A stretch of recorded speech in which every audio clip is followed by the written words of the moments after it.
Police ने अब तक क्या क्या साक्ष्य जो है पेश किए हैं। तो ये जो शख्स है वो कौन, जिसका अभी बयान दर्ज करना बाकी है। चमन देवी और मोनू को घटनास्थल पर पुलिस लेकर गई थी, उस पर क्या कहेंगे। बाद उन्होंने प्राथमिक दृष्टिया भले ही ये ना सिद्ध हो पाया हो कि हत्या उन्होंने की है, लेकिन दफन करने में और बहुत सारी चीजों में उनकी संलिप्तता दिखी है। तो उन लोगों ने वो सुराग बाहर से बरामद किए हैं पुलिस ने। इस तरह की केसेस में अक्सर वकील होते हैं जो बचना चाहते हैं कि इनके वकील हम क्यों बने। लगातार आप कई मीडिया चैनल्स पर कह चुके हैं पुलिस की इसमें कई टेक्निकल फॉल्ट्स है, जिसके चलते आरोपियों के मौलिक अधिकार जो है उनका हनन नहीं। एग्जैक्टली वो क्या है। मोनू के पिता को भी पुलिस प्रताड़ित किया है, तो उसमें कितनी हकीकत है के बारे में उनके परिवार के लोगों ने। नमस्कार दर्शकों, मैं हूं आदित्य सिंह, मेरे साथ आप सभी देख रहे हैं नेशन नाउ 9। इस वक्त मैं वसई कोर्ट के सामने उपस्थित हूं। नालासोपारा का एक चर्चित मुद्दा है हानियों भाग हत्याकांड। इसको लेकर 7 दिन की पुलिस कस्टडी दी गई थी आरोपियों की। बिहार पुलिस स्टेशन पे कस्टडी थी और आरोपियों से क्या कुछ निकल कर सामने आया, फिर उसके बाद पेशी थी वसई कोर्ट में। फिर से 3 तारीख तक पुलिस कस्टडी दी गई है। इस रिमांड में अब तक क्या कुछ निकला है, आगे क्या कुछ निकलेगा, ये कार्यवाही कहाँ तक पहुंची है, और आरोपी है यानी आरोपी चमन चौहान और मोनू विश्वकर्मा, उनके वकील वो हमारे साथ उपस्थित है, एडवोकेट अनिरुद्ध यादव। उनसे बातचीत करेंगे और जानेंगे कि क्या कुछ कहना है, क्योंकि अक्सर ऐसा होता है जो आरोपी होते हैं उनकी तरफ से जो वकील होते हैं उन्हें कई तरह की मुश्किलों से गुजरना पड़ता है। अब शब्दों का इस्तेमाल करते हैं उनके लिए भी, तो बातचीत करेंगे ऐसे में उनका हौसला क्या कहता है और वो क्या कुछ कहते हैं इस पूरे मसले को लेकर। सबसे पहले नमस्कार। अनिरुद्ध जी क्या कहेंगे जिस तरीके से देखे हैं, मैं उदाहरण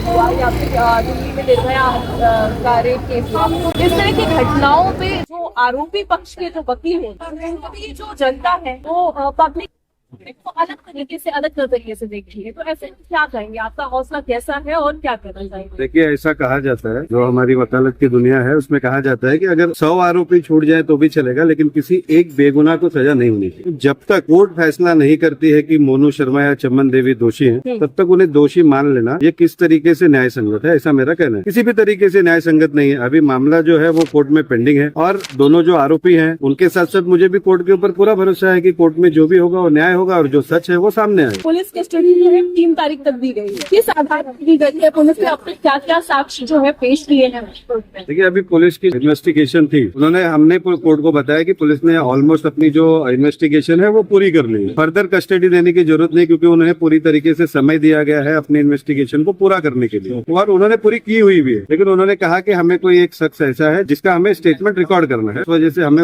इनकी कस्टडी और ज्यादा बढ़ाकर चाहिए। लेकिन वो कस्टडी बढ़ाकर जिस पॉइंट पे मांग रहे थे वो रिलेवेंट नहीं था, क्योंकि उन्हें सफिशिएंट टाइम देगा, तो हमने उसका विरोध किया। फिर भी कोर्ट ने 3 तारीख तक जो है कस्टडी उनकी दी हुई है। 3 तारीख को उन्हें पुनः वापस कोर्ट में पेश किया गया। तो ज्यादा से ज्यादा जो कस्टडी रहती है वो 14 दिन की आरोपी व्यक्ति की पुलिस को दी जाती है। तो ये जो शख्स है वो कौन, जिसका अभी बयान दर्ज करना बाकी है। अभी इनिशियल स्टेज पे है, तो ये कोर्ट की कुछ चीजें रहती है जो हमें कोर्ट में रखनी होती है। एक व्यक्ति है जिसका कुछ तरीके से ऐसा कहना था कि पुलिस का इसका जो बयान है वो इस केस में बहुत ही ज्यादा इंपॉर्टेंट रोल प्ले करने वाला है। कई सारी मीडिया के साथियों ने रिपोर्ट भी किया है कि जो व्यक्ति जो गड्ढा खोद रहा था, जो कड़िया था, वो कहाँ पर है उसकी तलाश जारी। इसी के साथ मैं ये भी पूछना चाहूंगी कि जिस तरीके से पूरे घटनाक्रम को देखा जाए तो चमन देवी और मोनू को घटनास्थल पर पुलिस लेकर गई थी। उसके बाद उन्होंने प्राथमिक दृष्टिया भले ही ये ना सिद्ध हो पाया हो कि हत्या उन्होंने की है, लेकिन दफन करने में और बहुत सारी चीजों में उनकी संलिप्तता दिखी है। उन लोगों ने वो सुराग बाहर से बरामद किए हैं पुलिस ने, जैसे टाइल्स हुआ नाले में से, और उनके घर में से फावड़ा हो या तसला हो, उस तरह की चीजें जो बरामद की गई है, तो उस पर क्या कहेंगे आप। देखिए, ये जो सारी चीजें पुलिस ने दिखाई है कि हमने वहाँ पे पहले जो उस घर में टाइल्स लगी हुई थी टूटी हुई, वो हमने रिकवर की है। कोर्ट में जाके उन्होंने कोर्ट पंचनामा किया, ये इन्वेस्टिगेशन का पार्ट है, उन्होंने किया हुआ। जब पूरी तरीके से इन्वेस्टिगेशन उनकी कंप्लीट होगी, 3 महीने बाद जब चार्जशीट फाइल होगी, तब हम उसमें देखेंगे क्या क्या उन्होंने हमारे खिलाफ में लगाया है। उस आधार पे हम आरोपियों का जो पक्ष है वो कोर्ट में रखेंगे। अनिरुद्ध जी, एक बात मैं ये पूछना चाहूंगी कि जिस तरह की केसेस में अक्सर वकील होते हैं जो बचना चाहते हैं कि इनके वकील हम क्यों बने, हमें बदनामियों से गुजरना पड़ेगा, लोग हमें अलग नजरिए से देखेंगे, तो ऐसे में आपने इसमें चुनाव क्यों आपने इनका साथ देना या इनकी तरफ से वकालत करने की सोची। देखिए, हम जो मोनू शर्मा है और चमन देवी, उनको 1 भी रुपए चार्ज न करते हुए प्रो बोनो बेसिस पे उनकी मदद कर रहे हैं। इसमें उनकी बाजू कोर्ट के अंदर रख रहे हैं। आप लोगों ने, मीडिया के साथियों ने जाकर मोनू शर्मा के घर पे देखा है, उनके परिवार की कितनी दयनीय स्थिति है। जी, मैं गई। देखिए, मेरा ये भी कहना है, आप ही के माध्यम से मैं सभी से अपील करना चाहूंगा कि ठीक है, अभी ये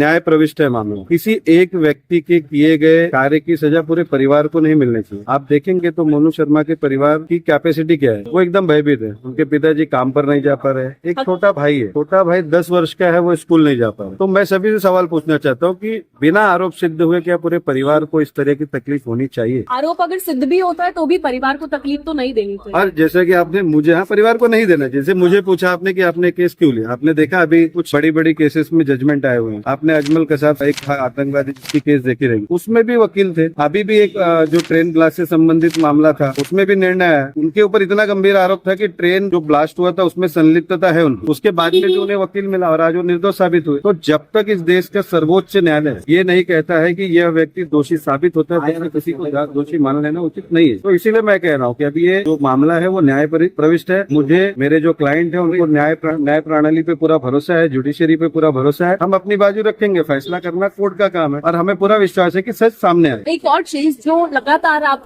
कई मीडिया चैनल्स पर कह चुके हैं कि पुलिस की इसमें कई टेक्निकल फॉल्ट्स है, जिसके चलते आरोपियों के मौलिक अधिकार जो है उनका हनन किया गया। एग्जैक्टली वो क्या है? और कैसा है, जब किसी भी व्यक्ति को अरेस्ट किया जाता है तो उस व्यक्ति को ग्राउंड्स ऑफ अरेस्ट बताने होते हैं, और यह जो राइट है वो हमारे देश का संविधान उस व्यक्ति को देता है, आरोपित व्यक्ति को देता है। तो आर्टिकल 22 सब क्लॉज 1 के अकॉर्डिंग आरोपी को बताना होता है कि उसको क्यों अरेस्ट किया गया है, उसकी वजह क्या है, उसके ऊपर कौन सी धाराएं लगी हुई है। ये सारी चीजें उसको उस भाषा में बतानी होती है जो भाषा उसे समझ आती है। लेकिन इस केस में ऐसा हुआ है कि पुलिस ने मराठी में उन्हें बताया। अब जो चमन देवी है वो उत्तर प्रदेश की रहवासी है, वहाँ पे पली, वहाँ पे बड़ी। शादी होने के बाद पिछले कई 1-2 वर्षों से वो यहाँ पे रह रही, उसको मराठी का जरा भी ज्ञान नहीं, तो उसे समझ ही नहीं आया कि उसमें लिखा क्या गया। सेम पोजीशन जो थी वो मोनू शर्मा के साथ भी थी। इसी के साथ साथ मोनू शर्मा की माँ जैसे ठीक से हिंदी भी नहीं बोल पाती, हिंदी भी नहीं बोल पाती। वो आपने खुद इंटरव्यू लिया है तो आपने देखा रहेगा। उस महिला को आप मराठी में बता रहे हैं कि आपके बेटे को क्यों अरेस्ट किया गया है, कौन सी धारा में अरेस्ट किया गया है, तो वो अपने बेटे की क्या मदद कर पाएगी जब वो समझ ही नहीं पा रही है कि इसमें लिखा क्या है। मतलब इन शॉर्ट ये है कि Vihan Kumar versus state of Haryana करके एक जो जजमेंट है उसमें क्लियर कट ये बोला गया है कि आपको आरोपी को ग्राउंड्स ऑफ अरेस्ट बताने हैं और इस भाषा में बताने हैं जिस भाषा में उसको समझ में आए। तो पुलिस ने उस भाषा में उन्हें बताया नहीं था। ये उनके मौलिक अधिकारों का, फंडामेंटल राइट का पूर्णतः उल्लंघन है। ये बात हमने कोर्ट के सामने उठाई थी। कोर्ट ने इस बात को अपने ऑर्डर में, रिमांड का जो ऑर्डर था उसमें रिकॉर्ड भी। क्या लगता है ये दावपेच जो है ये आपके लिए अहम साबित हो सकता है? देखिए, जैसा आपने कहा है कि वकीलों को बहुत सारी मुसीबतों से गुजरना पड़ता है। सोशल मीडिया पे मेरे जूनियर्स मुझे आके बताते रहते हैं कि यूट्यूब चैनल पे बहुत सारी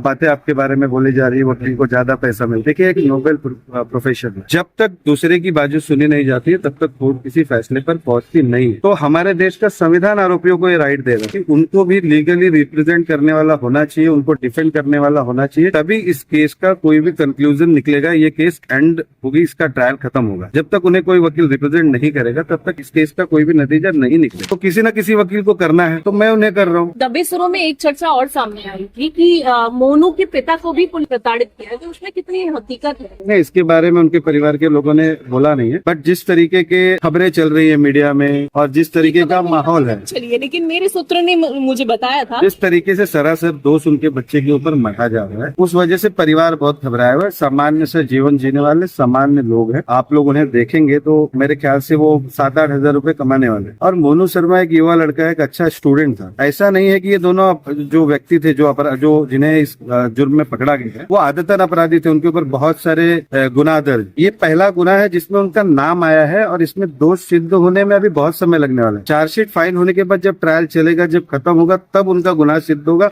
या वो ऐसा नहीं कह सकते तारीख पे तैयार। जुडिशरी अपना पूरी तरीके से काम कर रही है और अभी तो भारतीय नागरिक सुरक्षा संहिता और नए कानून आने के बाद में बहुत ही तेजी से इस केस की भी कार्रवाई आगे बढ़ेगी। सभी ने न्याय प्रणाली के ऊपर भरोसा दिखाना चाहिए। लोगों ने ये फैसला नहीं कर देना चाहिए कि नहीं इनको फांसी दे दो, ये गुनहगार है, जब तक कोर्ट फैसला नहीं करे। और कोर्ट, सर्वोच्च न्यायालय ने ये फैसला देना चाहिए कि ये गुनहगार। अगर यहाँ कोई निर्णय उनके विपक्ष में भी आता है तो आगे जाएंगे, आगे अपील करेंगे। जब सर्वोच्च न्यायालय कह देता है तो फिर उनका ग्राउंड्स ऑफ अरेस्ट की बात करूं तो ग्राउंड्स ऑफ अरेस्ट में एग्जैक्टली रीजन क्या बताया गया है? क्योंकि अभी तक पुलिस ने हत्या कैसे की गई विजय की, ये जो प्रथम क्वेश्चन होता है, इसका भी आंसर अभी तक मीडिया के समक्ष नहीं किया है। हो सकता है कोर्ट में उन्होंने अपनी दलीलें पेश की। कोर्ट में उन्होंने यही बताया है कि इन्वेस्टिगेशन हमने अभी तक क्या क्या की, वो जो चीजें थी वो उन्होंने कोर्ट में जमा की है, जो आप लोगों ने, बहुत सारे लोगों ने मीडिया पे दिखाया है। जैसे आपने ग्राउंड्स ऑफ अरेस्ट का जो रीजन है वो क्या बताया है? मराठी में बताया है कि आपका इस गुनाह में संलिप्तता है, हमें तपास करनी है, इस हिसाब से आपको अरेस्ट करना पड़ेगा, कौन से सेक्शन में अरेस्ट करना चाहिए, सब उन्होंने लिखा है। अच्छा, लिखा है, लेकिन वो भाषा ही नहीं समझ में आती तो उन्हें पता कैसे चले? करें। अनिरुद्ध डट कर खड़े हैं मोनू के परिवार के साथ में और आरोपियों के परिवार के साथ। बिल्कुल उनका जो संवैधानिक अधिकार है का हम रक्षण करेंगे, हनन नहीं होने देंगे। बिल्कुल जो भी सच्चाई है वो सामने आनी चाहिए और कोई भी फैसला लेने का अधिकार, फैसला देने का अधिकार वो न्यायालय का है, किसी व्यक्ति विशेष का नहीं है या किसी भी पॉलिटिशियन का नहीं है, किसी मीडिया का नहीं। तो मैं यही कहना चाहूंगा जो कोर्ट फैसला करेगी फैसले को हम मानेंगे और हमारे जो दोनों आरोपी है उनका भी पूरा भरोसा है। और अभी तक ऐसा नहीं हुआ है कि हमने पुलिस को सहकार्य नहीं किया। हमें जब से अरेस्ट किया है तब से हमने पुलिस को उनकी इन्वेस्टिगेशन में पूरी तरीके से सपोर्ट किया है, क्योंकि हमें भरोसा है कि हमें न्याय मिलेगा। आरोपी का जो मौलिक अधिकार है वो क्या क्या होता है? देखिए आरोपी का जो मौलिक अधिकार है वो ये है कि उसे पहले तो इन्हें बताना चाहिए था कि उसके ग्राउंड ऑफ अरेस्ट है। उसके अलावा वो अपने वकील को कंसल्ट कर सकता है। उसे चुप रहने का अधिकार है। अगर वो कुछ चीज बताना नहीं चाहता है तो उसको जबरदस्ती करके टॉर्चर करके उससे पूछा नहीं जा सकता है। उसके अलावा यदि उसको किसी मेडिकल अटेंशन की जरूरत है तो वो मेडिकल जो है रिक्वायरमेंट उसकी पूरी की जानी चाहिए। ऐसे बहुत सारे उसके राइट्स हैं। धन्यवाद। तो आपने साफ तौर पर सुना, कानूनी दांवपेच खेलने में अधिवक्ता माहिर होते हैं। अब ऐसे में क्या कुछ होता है, मोनू और शमन क्या दोषी साबित होते हैं या फिर उन्हें बेगुनाह करार दिया जाता है, ये सब कुछ देखना होगा। लेकिन एक चीज और जो यहाँ पर गौर करने वाली है, मोनू का परिवार इस पूरे घटनाक्रम में सबसे ज्यादा पीड़ित है। उन्हें जिस तरीके से प्रताड़ित किया गया है, सूत्रों के हवाले से ये बातें सामने आई थी कि उन्हें मोनू के पिताजी को पुलिस द्वारा बहुत प्रताड़नाएं दी गई। अगर ऐसा हुआ है तो निश्चित तौर पर ये बेहद गलत है। अब ये अफवाह है या इसमें कितनी हकीकत है, ये सब कुछ देखने वाली बात होगी। इसी के साथ में आगे इंतजार है अब 3 अगस्त का वसई कोर्ट में क्या कुछ आगे की सुनवाई होगी।